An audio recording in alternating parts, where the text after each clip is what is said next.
So, during lockdown, I've decided to start doing videos for reviews as well. So, this is going to be a bit disjointed, not as professional as what you might be used to. But I've been playing Path of the Giants on the Nintendo Switch. This first came to my attention from a YouTube channel called Get Indie Gaming. Give them a follow if you get a chance to, and a subscribe. Absolutely brilliant channel if you're into indie games. Anyway, he pointed this game out, and I've reached out to the developers, and I got a copy to play, and I am so glad I did. There it is, right there. If you can see that, there we go. That's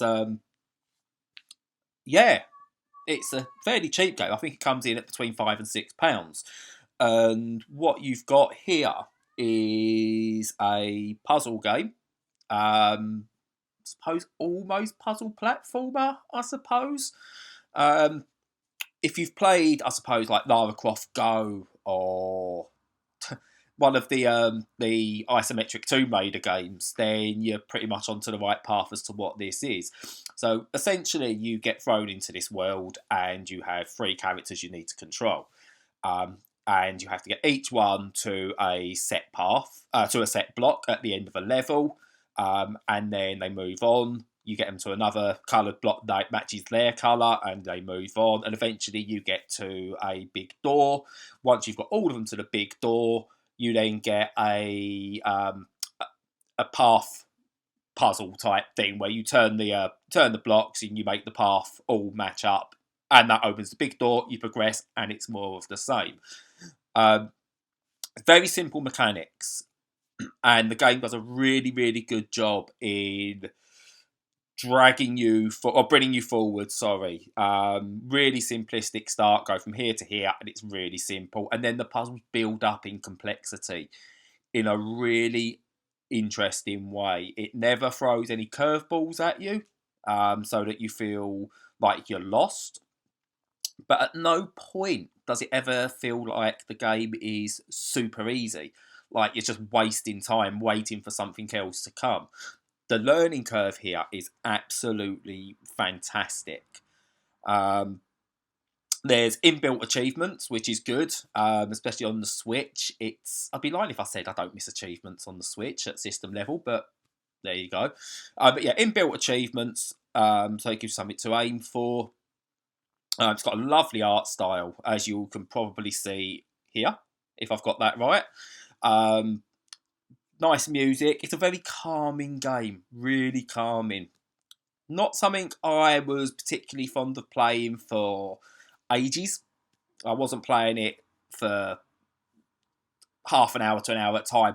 What I did like, though, was if I got a break and I got 5 to 10 minutes, then I sat down and played it, and that was really good. That's something I really enjoyed doing. And there's definitely space in this world for games that allow you to do that. And Path of the Giants is one of those games. Get a few hours out of it. If you take your time, don't rush through it. There's no time limits as such. There's no fail state, which is really good. It's just discovery.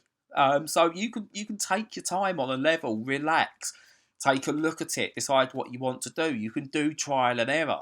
There is only one or two right ways through a level, but it doesn't punish you for making a wrong move. It's very easy to go back. I got into one of the fairly early levels where it added some doors you had to go through as well. And I got myself to a point where I went, oh, I'm stuck. I've broken it. I'm going to need to restart. But I thought, no. I'm just going to plod along, and I'm going to do a bit more.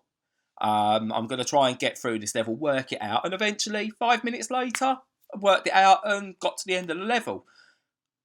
Couldn't tell you how I did it, and almost brute forced it, but I didn't feel panicked or concerned or rushed into having to do anything, or I'm going to have to restart, which a lot of puzzle games do. Kine, for example, has a lot of, you've made this one wrong move in this level, you're going to have to go back, start again.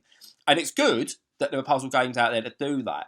And I really enjoy those. I love the idea of trying to work your way through. Same with Picross. You make a mistake, you're buggered. You need to look for what that mistake is and try and fix it. But Path of the Giants, it's a puzzle game. You still feel good when you complete a level, but it's relaxing. It's just got a really relaxing atmosphere, and that comes from the leisurely pace, the soothing music, and a really soft art style. And again, as you can see in the images on the screen, it is fantastic. One of the reasons I love indie games as well is that you get little things like this. It doesn't cost much money, but it can give you a few hours of entertainment, and it is just great fun. It's on the Nintendo Switch for sure. It is on other platforms, I believe, as well, possibly on Steam. But yeah, in handheld mode on the Switch, on the go, it's absolutely fantastic. And I'll get out of that looking down constantly. I just keep looking at the game. What I'll do, if I bring it out, because I started it again, I played it on my account and I played it on another account. But yeah, you can have a quick look, sort of like that. Even though you're looking at it there, it's just a lovely art style. It's just really calming, really soothing. It kind of reminded me a little bit of Ico, however you pronounce that one. If it was given a more quirky look, I suppose. It almost looks like there's an influence there from games like that. But yeah, it's an absolute joy to play. Not the best game ever. Can't lie. I'm not going to turn around and go, this is challenging any Game of the Year awards. But absolutely fantastic. Another reason why indie games are good. It's enjoyable, it's relaxing, and if you get a chance, yeah, give this one a go. That's Path of the Giants, and by the time you watch this, it'll be on the Switch now. Until next time.